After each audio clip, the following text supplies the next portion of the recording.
Assalamualaikum.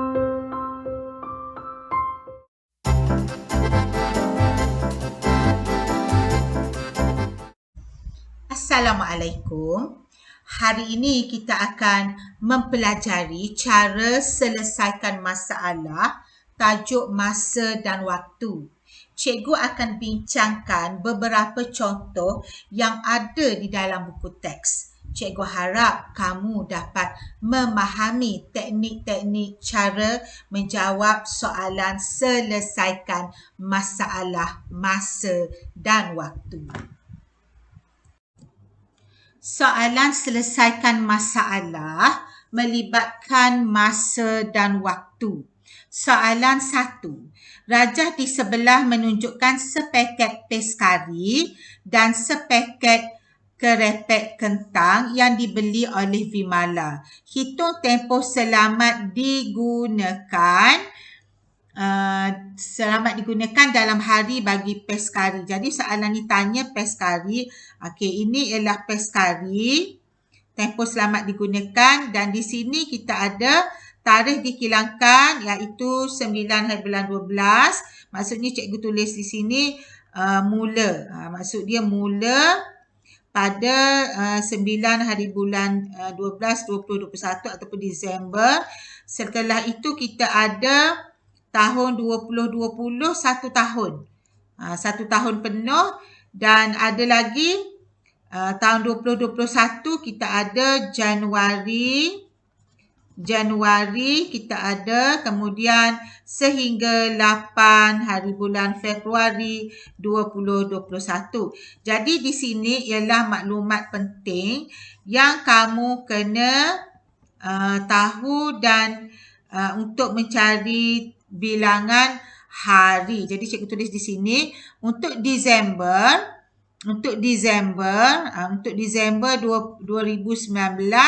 kita ada 31 hari bulan. Ni kita start 9 kan. Okey, tolak dengan 9. Jadi kita dapat di situ ialah 22 hari dan jangan lupa tambah 1 hari. Kita ada 23 hari untuk tempoh pada Disember.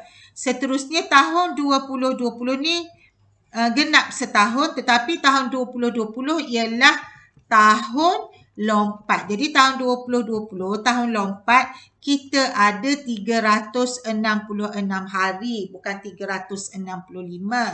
Dan kita masuk tahun 2021, kita ada Januari 2021, 1 bulan. Pada bulan Januari kita ada 31 hari dan akhir sekali sehingga, maksudnya sehingga 8 Februari 2021, maksudnya hari ke-8, jadi ialah 8 hari untuk bulan Februari. Sekarang kita boleh kira tempoh hari, berapa hari? Kita ada 23 hari. Kemudian kita ada 366 hari untuk tahun 2020. Kemudian Januari 2021 kita ada 31 hari. Dan sehingga 8 Februari kita ada 8 hari. Okey, kita ada 8 hari. Jadi kita boleh kira jawapannya sekarang. 3 tambah 6, 9 tambah 1, 10 jadi 18. Yang atas jadi 6, 7, 8, 9, 10, 11, 12. Yang atas lagi. Jadi jawapannya ialah 428 hari. Tempoh selamat menggunakan peskari. Soalan nombor 3. Jadual di bawah menunjukkan usia daun teh herba di dalam 3 paket yang dihadiahkan oleh Encik Tan kepada jirannya. Jadi daun teh herba ni ada paket hijau dan ada usia daun teh herba itu selama 10.75 tahun. Kemudian teh herba paket merah 9 bulan lebih daripada paket hijau dan teh herba paket coklat 5/6 tahun kurang daripada paket hijau. Jadi soalan tanya, hitung usia dalam tahun dan bulan bagi daun teh herba di dalam. Baik, soalan A tanya dalam paket merah. Jadi kita tengok paket merah, mana kenyataan untuk paket merah ni dia. Kamu kena pastikan kamu faham ni. 9 bulan lebih daripada paket hijau. Maksudnya paket hijau di sini, nampak ni. Paket hijau diberinya ialah 10,75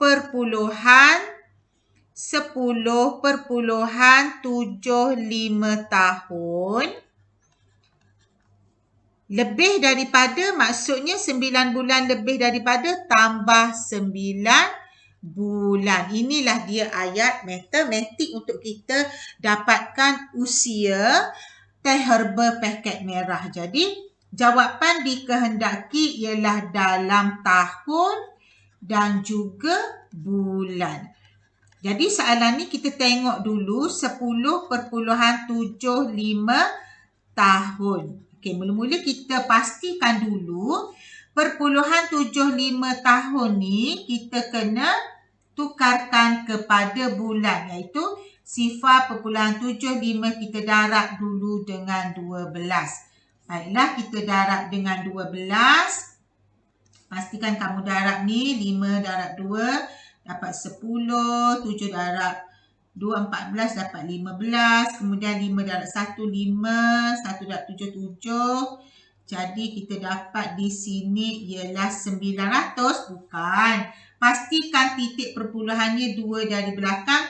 Kita lihat yang ini, 2 dari belakang. Jadi 9 ni maksudnya ialah 9 bulan.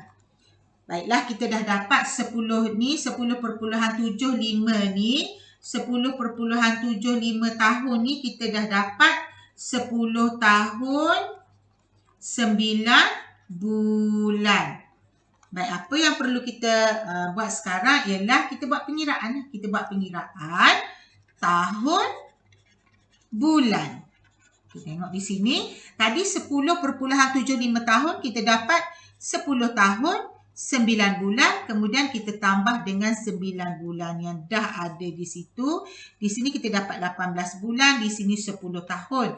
Dan yang ini kamu kena ingat, 18 bulan melebihi 1 tahun, kita kena tolak dengan 12. Ya, kita kena tolak dengan 12, jadi kita dapat baki. Dan yang kita tolak 12 ini bersamaan dengan 1 tahun. Jadi 10 tambah dengan 1, 11. Maksudnya ialah 11 tahun 6 bulan usia teh herba dalam paket merah.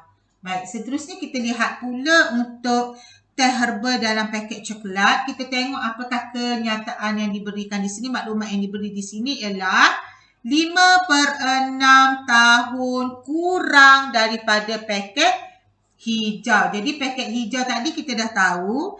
Ya, paket hijau ni usianya ialah 10.75 tahun. Jadi di sini kurang. Kurang maksudnya kita kena tolak. Kurang maksudnya kita kena tolak. Jadi untuk cari berapakah usia teh herba coklat, maksudnya ialah 10.75 tahun kita tolak 5/6 tahun. Okey, jadi yang ini kita dapat pengiraan tadi 10.75 tahun ni. Ni 10.75 tahun kita dah ada tadi. Kita tak perlu kira untuk kali kedua. Kita dah ada 10 tahun 9 bulan. Tak perlu kira 2 kali ya. Kemudian yang kita kena cari berapa bulan ialah 5/6 tahun ni kita darablah dengan 12 bulan. Iaitu di sini 6 darab 1, 6 darab 2, 12. Jadi kita dapat di sini ialah 5 darab 2 kita dapat 10 bulan. Apabila kita dah selesai, bolehlah kita tambah tahun bulan. Okey, yang 10.75 tahun tu ialah 10 tahun 9 bulan. Kemudian dah ada 5/6 tahun itu ialah 10 bulan. Kita tulis di sini 10 bulan. Jadi kita, mohon maaf bukan tambah, cikgu pun dah terlupa kita kena buat apa ni? Ya, kurang. Maksudnya kurang. Maksudnya kita kena buat apa? Kita kena tolak. Okey, jadi di sini bila kita hendak tolak 9 tolak 10 tak dapat, pinjamlah 1 tahun ya. Pinjam 1 tahun jadi 9 tahun. Yang diberi pinjam tu ialah 12 bulan. Kita tambah dengan 9, kita dapat berapa? 21. Cikgu tulis di tepi ni lah. Takut kamu tak jelas. Dapatnya 21 bulan tolak. 21 bulan tolak 10 kita dapat berapa ni? 21 bulan tolak 10. Okey, kita dapat 11. Okey, 11 bulan. Kemudian yang ini 9. Jadi jawapan di sini ialah 9 tahun 11 bulan usia teh herba dalam paket coklat. Soalan 4. Usia bangunan intelek dan bangunan harmoni pada tahun 2020 masing-masing ialah 0.4 dekad dan 2 dekad. Bilakah usia bangunan harmoni bersamaan dengan 3 kali usia bangunan intelek? Jadi soalan ini memerlukan kita faham. Kita faham. Yang pertama cikgu buat garisan di situ. Baik, ada 2 bangunan iaitu bangunan intelek dan satu lagi bangunan harmoni. Baik, usia kedua-dua bangunan ni, perkataan masing-masing ni, yang depan ni untuk bangunan yang depan lah iaitu intelek 0.4 dekad. Manakala harmoni ialah 2 dekad. Baik, kalau kita lihat di sini, usia bangunan harmoni lebih lama berbanding usia bangunan intelek. Tetapi soalan ni tanya, bilakah usia bangunan harmoni ni bersamaan 3 kali ganda usia bangunan intelek. Maksudnya, usia bangunan intelek ni 3 kali. Maksudnya 3 kali ganda barulah bersamaan dengan usia bangunan harmoni. Jadi soalan ini memerlukan kita guna kaedah cuba jaya ya. Jadi di sini cikgu tuliskan dulu di sini pada tahun 2020 usia bangunan intelek ialah 0.4 dekad manakala bangunan harmoni ialah 2 dekad. Baik ya, ini dekad. Cikgu tulislah dulu dekad. Okey, kemudian kita bermula dengan kita cuba jaya untuk tahun 2021, bangunan intelek 0.5, bangunan harmoni 2.1 dekad. Jadi kita kena darab untuk 3 kali ganda, maksudnya usia bangunan intelek ni 0.5 ni 3 kali ganda. Maksudnya 0.5 kita darab dengan 3. Okey, kita darab dengan 3. Kita dapat 1.5. Baik, 1.5 tidak sama dengan usia bangunan harmoni. Jadi, cuba jaya ini gagal. Seterusnya, kita lihat pula cuba jaya untuk tahun 2022. Bangunan intelek 0.6, bangunan harmoni 2.2. Kemudian, kita darab lagi. Bangunan intelek 0.6 dekad kita darab juga dengan 3. 3 kali. Okey, ini kita dapat 1.8. 1.8 pun belum lagi 3 kali ganda. Tidak sama dengan 2.2. Kita teruskan lagi. Cuba jaya untuk tahun 2023. Bangunan intelek 0.7 dekad. Bangunan harmoni 2.3 dekad. Dan kita darab sekali lagi ni, bangunan intelek ni 0.7, kita darab lagi dengan 3, kita dapat di sini ialah 2.1 dekad. Pun tidak tepat lagi dengan bangunan harmoni. Kita cuba lagi satu pada tahun 2024. Yang ini 0.8 dekad, yang ini 2.4 dekad. Jadi 0.8 kita darab lagi ya. 3 kali ganda tu kita darab lagi. Ya, yang inilah jawapannya pada tahun 2024. Bangunan harmoni bersamaan dengan 3 kali usia bangunan intelek. Sama ni 2.4 dekad ni kita dapat sama. Inilah dia dinamakan kaedah cuba jaya untuk dapatkan jawapan. Soalan 5. Jumlah usia bagi dua pasu antik yang ditunjukkan dalam gambar di atas ialah 318 tahun. Berapakah usia dalam abad dan tahun bagi pasu antik biru putih itu? Jadi soalan ni tanya berapa usia. Usia pasu yang berwarna biru putih ini dalam abad dan tahun. Ditanya dalam abad dan tahun. Jadi, kalau soalan begini, ni ada perkataan jumlah ni, kita kena tahu pasti mestilah operasinya tambah. Maksudnya jumlah usia bagi dua pasu. Maksudnya pasu yang pertama tambah dengan pasu yang kedua. Pasu yang kedua 1.15 abad. 1.15 abad. Okey, kita tulis di sini abad. Ini pasu yang kedua. Sama dengan jumlah kedua-dua itu ialah 318 tahun. Okey, jadi kita nak tahu berapa abad dan tahun. Jadi untuk soalan ini nak tahu yang berapa ni, berapa usia pasu ni. Kalau kita tengok ni, mestilah kita kena tolak 318 tahun. 318 tahun kita tolak 1.15 abad ni. Tolak 1.15 abad. Okey. Dan jawapannya dikehendaki dalam abad dan juga tahun. Jadi soalan ni kita kena pisahkan ni 318 tahun ni kita tolaklah dengan 1.15 abad ni kita tukarlah kepada tahun supaya lebih mudah kita darab dengan 100.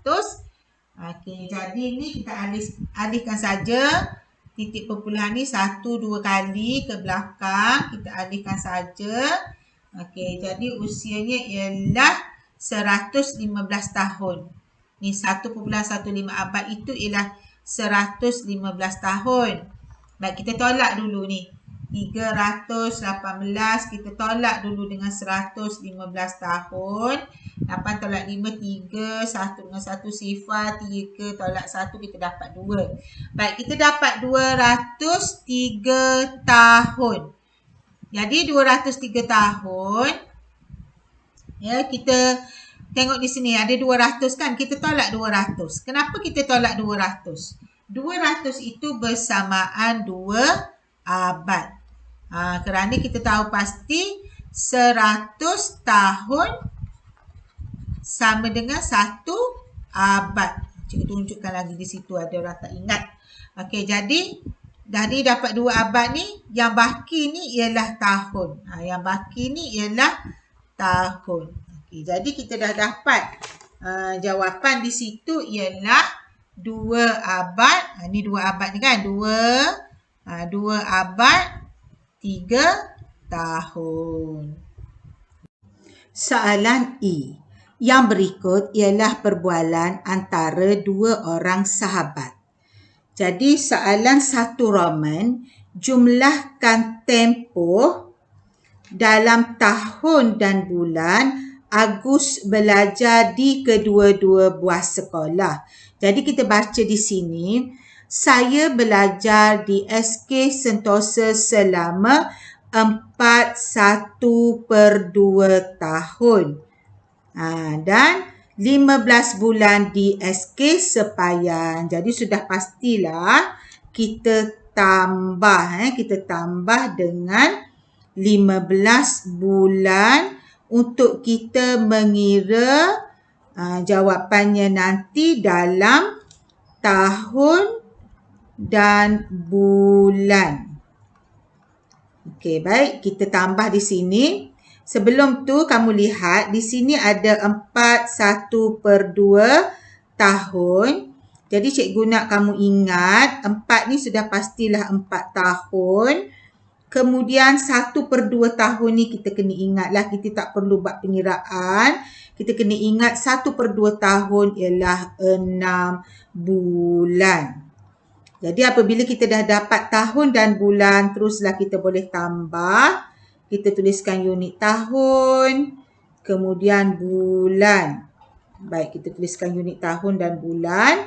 Jadi di sini 4/1/2 tahun, kita dapat 4 tahun, 6 bulan. Kemudian kita tambah dengan 15 bulan. Okey, kita selesaikan. Dapat 6 tambah 9, dapatnya 11. Jadi 21, di sini 4 tahun. Apabila kita dapat 21 di situ, kita tolak dengan 12 kerana melebihi 12 bulan bersamaan 1 tahun. Jadi, bila kita tolak di sini, okay, bila kita tolak kita dapat 9 bulan. Kemudian jangan lupa tambah 1 tahun ya, kerana 12 bulan bersamaan 1 tahun. 4 tambah 1 bersamaan 5. Jadi jawapannya ialah 5 tahun 9 bulan tempoh Agus belajar di sekolah SK Sentosa dan sekolah SK Sepayan. Seterusnya kita lihat pula soalan 2. Cari tempoh dalam bulan Navin belajar di SK Sentosa. Baik, kita baca di sini. Oh, kalau begitu saya belajar 0.75 tahun lebih lama daripada kamu di SK Sentosa. Jadi kita nak cari tempoh Navin belajar di SK Sentosa. Maksudnya kita tengok dulu di sini. Agus belajar di SK Sentosa selama 4/1/2 tahun. Ya, 4/1/2 tahun. Kita tambah dengan 0.75 tahun. Dan jawapan dikehendaki dalam bulan. Okay, jadi di sini untuk 4/1/2 tahun ni tak ada masalah. Kita dah ada 1/2 tu ialah kita darab saja, darab tambah. Jadi 4 darab 2, 8. 8 tambah 1, dapatnya 9/2. Kita darablah dengan 12 kerana 12 bulan itu 1 tahun. Jadi 2 darab 1, 2 darab 6. Kita dapat 9 darab 6 di situ 54 bulan. Dah kita tukarkan 4/1/2 tahun. Kemudian 0.75 tahun kita darab sahajalah dengan 2. Baik, bila kita darab dengan 2, macam biasalah kita darab. 5 darab 2 kita dapat 10. 7 darab 2, 14 tambah 1, 15. Kemudian di sini pula 5 darab 1 kita dapat 5. 7 darab 1 kita dapat 7. Di sini sifar. Dan kita jumlahkan semuanya kita dapat di sini 10, 7, 8, 9. Dan titik perpuluhannya kita lihat di sini 2 dari belakang, 2 titik perpuluhan. Baik di situ. Jadi kita dapat di sini ialah 9 bulan. Apabila kita dah dapat 0.75 itu bersamaan 9 bulan, kita teruslah tambah dengan 54 bulan. Kita tambah dengan 9 bulan. Okey, kedua-dua ni kita tambah. Kita dapat di sini 13. Kemudian kita dapat 63 bulan tempoh masa Navin belajar di SK Sentosa.